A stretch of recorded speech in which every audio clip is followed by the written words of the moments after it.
It's 6 a.m. and Jasson Hutt is waking up to his regular morning routine. Brush his teeth, shower, and then off to work to his business. He's the proud owner of the Burger Hut, known as having the best burgers in town.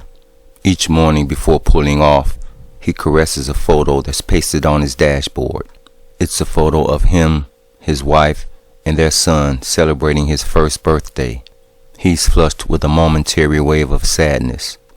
You see, Jasson was happily married to his beautiful wife Deborah that gave him his first child, a son who unexpectedly went missing from their home 17 years ago on the eve of his first birthday and has been missing since. A few years after, his wife left. She couldn't bear the emotional pain and decided to forfeit the marriage, placing the blame on each other. However, they kept in contact through the years while searching for their son. He stops by the local coffee shop for coffee as he does every morning. Weirdly, today he began to receive flirtatious greetings, smiles, and hugs from the local women. He then remembers he was voted the town's most eligible bachelor last night at his Help the Homeless fundraising event. As he pulls into the parking lot, he sees his manager David chasing away a homeless guy that hangs around the park near the restaurant. Jasson has never interacted with the homeless guy because the times he came in early, he always sees the homeless guy running away. Jasson asks David why he keeps bothering the homeless guy. David says he's making the business look bad by hanging around. Jasson tells him as long as he's not bothering anyone, then just let him be. David reminds Jasson of the red jello he's had to clean up by the dumpster twice this week already.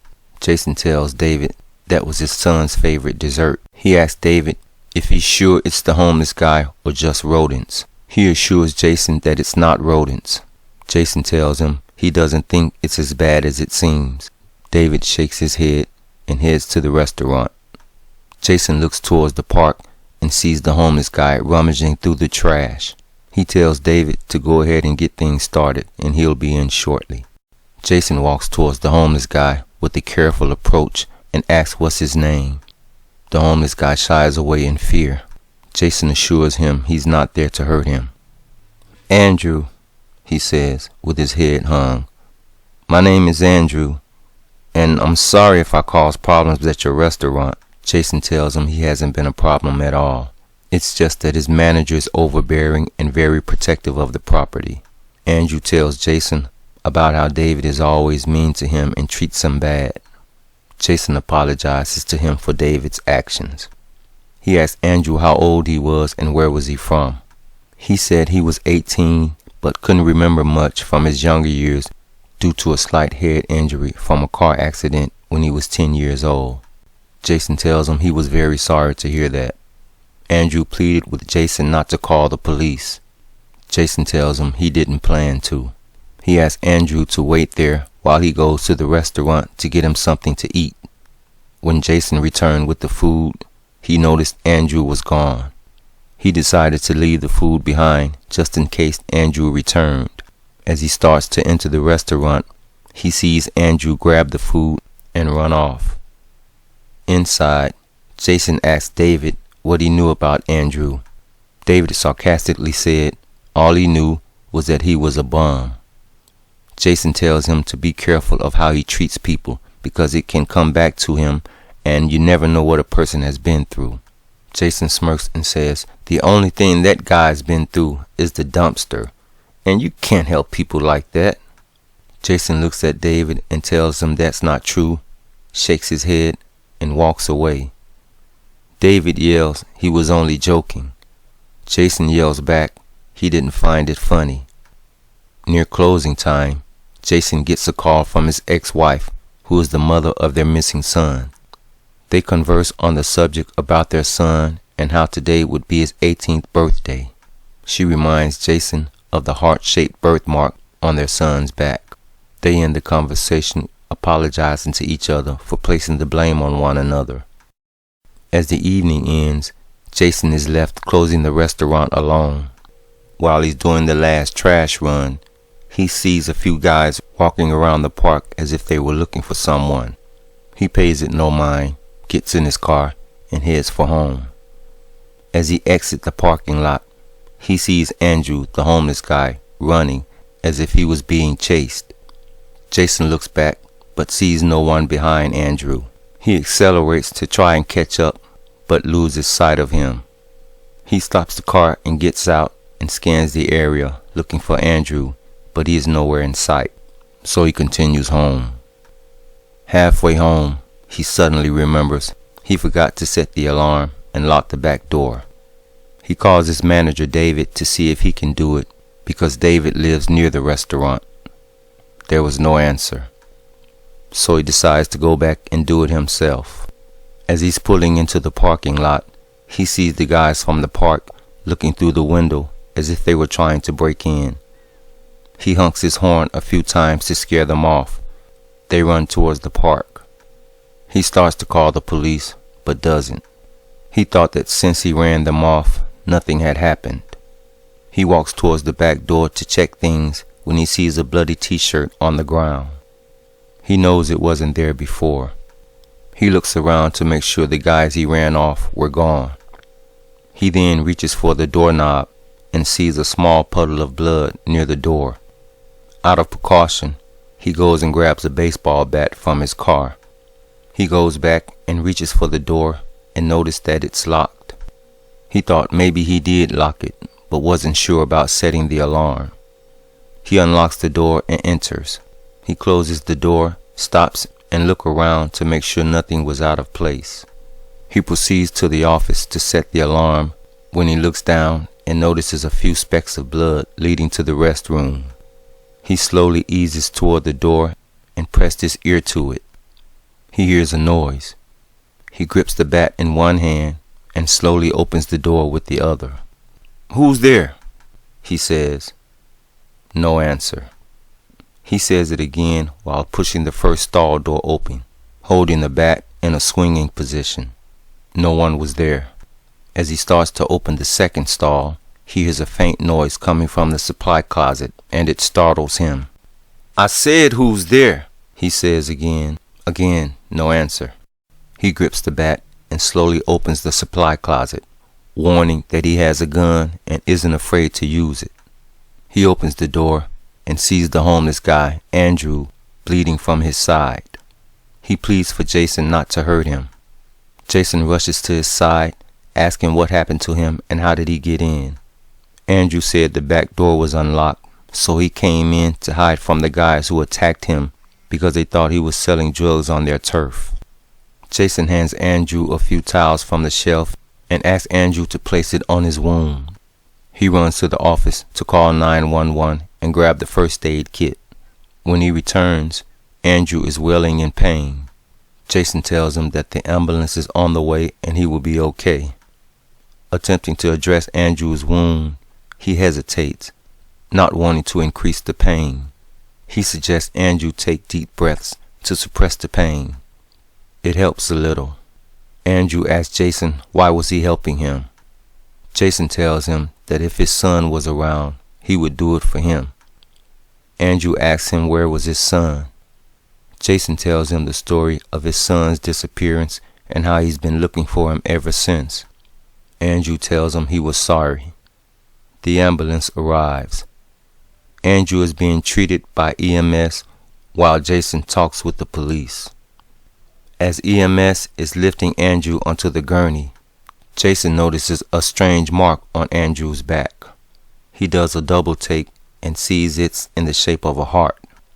He stands frozen for a moment, remembering the story his ex-wife told him about the birthmark on their son's back. He comes to when he hears EMS asking if he was riding with Andrew. He tells them he'll be there after he locks up. On the way to the hospital, Jasson can't seem to stop thinking about the mark he saw on Andrew's back. He calls his ex-wife and asks if she can describe the birthmark in full detail. She says she didn't remember much, but does remember that it was in the shape of a heart with a small mole above it. She asked why was he asking. He told her he wasn't sure, but would call her back when he had more information. He arrives at the hospital, checking on the status of Andrew's condition. An hour goes by when the nurse comes to tell him Andrew lost a bit of blood but is doing well and can now be seen.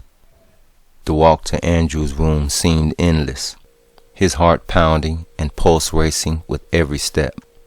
He arrives at Andrew's room and gathers himself before entering. He walks in and Andrew is staring out the window, expressionless. Jasson asks him how was he feeling. Andrew didn't respond. He continued staring out the window. Jasson asked him was there someone he can call. Still staring out the window, Andrew says there was no one he can call because no one cared. Jasson sits in the chair near his bedside. That's not true. I care, he says. But you don't even know me, and I broke into your restaurant, so I'm sure the police will be arresting me soon, Andrew says, looking in Jasson's direction but not making eye contact. Jasson assured him that no charges would be filed and the guys who attacked him were caught and arrested. Andrew reaches for the TV remote to lower the volume but is having trouble grabbing it. Jasson stands to help, but Andrew insists he has it, so he sits back down.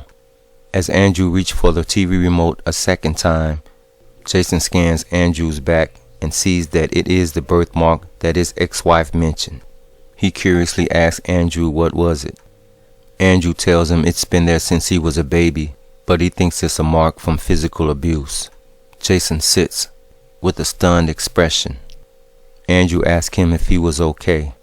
Not answering, Jasson stands and tells Andrew he needs to make a call and asks if he wanted anything from the cafeteria. Andrew asks if he can bring back some red jello. Jasson is surprised when he remembers that was his son's favorite dessert. He tells Andrew he will be back with it shortly. Andrew thanks him and gives a slight smile. As Jasson exits the room, he has to brace himself against the wall to maintain his balance due to what he just learned. His phone rings and it startles him. He looks at the caller ID and answers right away. "Deborah, hey," he says, sounding a bit out of wind. It's his ex-wife calling to see if everything is okay. He tells her he wasn't sure, but she needs to meet him at the hospital as soon as possible. He thinks he may have found their son. He arrives at the cafeteria to get the red jello that Andrew requested and heads back when he receives a call from his manager, David. He tells Jasson he sees the missed call and asks was everything okay. Jasson tells him everything was fine. He returns to Andrew's room with the jello, and Andrew is excited. Jasson sits down next to him and observes him for a few moments while he enjoyed his jello. Jasson asked him if he knew anything about his birth parents. Andrew reminded him that his memory wasn't good, but all he knew was that they didn't want him. Jasson asked him if he really believed that was true. He said they never came to rescue him, so he had no other choice but to believe that. Jasson tells him he thinks he's been lied to his whole life. Andrew asks why does he say that. Jasson asks him if he remembered the story he told him about his son that went missing 17 years ago. Andrew says he remembers, but isn't sure what it had to do with his situation. Jasson stands. He looks at Andrew and hesitates before speaking. "Andrew, I think you're my son." Andrew sits up with a surprised but confused expression. "What do you mean?" Andrew asks. Jasson thinks about Andrew's birthmark, the fact that he's 18 years old, the same age as his son, and his love for red jello. He remembers his manager David mentioning having to clean up the red jello from the dumpster area. He asks Andrew why he likes hanging around the restaurant. He said it was the only place he could get his favorite red jello for free, even though it came from the trash. Jasson's eyes wells up and a single tear falls. He places his hand on Andrew's shoulder and tells him how sorry he is for the life he had to endure. Andrew covers his face to hide the sadness. Deborah, his ex-wife, arrives. She slowly enters the room and is momentarily paralyzed in silence when she sees Andrew. She exhales and covers her mouth, and the tears starts to flow.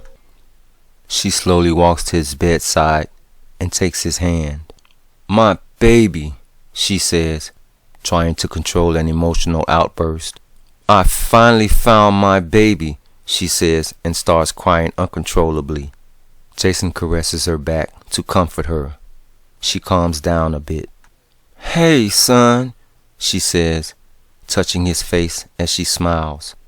Andrew sits up on the bed, and Deborah gets a glimpse of the birthmark. He asks them if they were really his birth parents. Jasson slightly squeezes Andrew's shoulder, shaking his head yes. Deborah looks at him and squeezes his hand. Yes. Yes, we are, Andrew. Jasson and Deborah spent the rest of the day at the hospital with Andrew, celebrating his birthday and getting to know more about him. And after a brief but short DNA test, it was confirmed that yes, indeed, Andrew was the son that went missing from their home 17 years ago. They decided to rekindle their relationship, take Andrew in, and shower him with love and affection.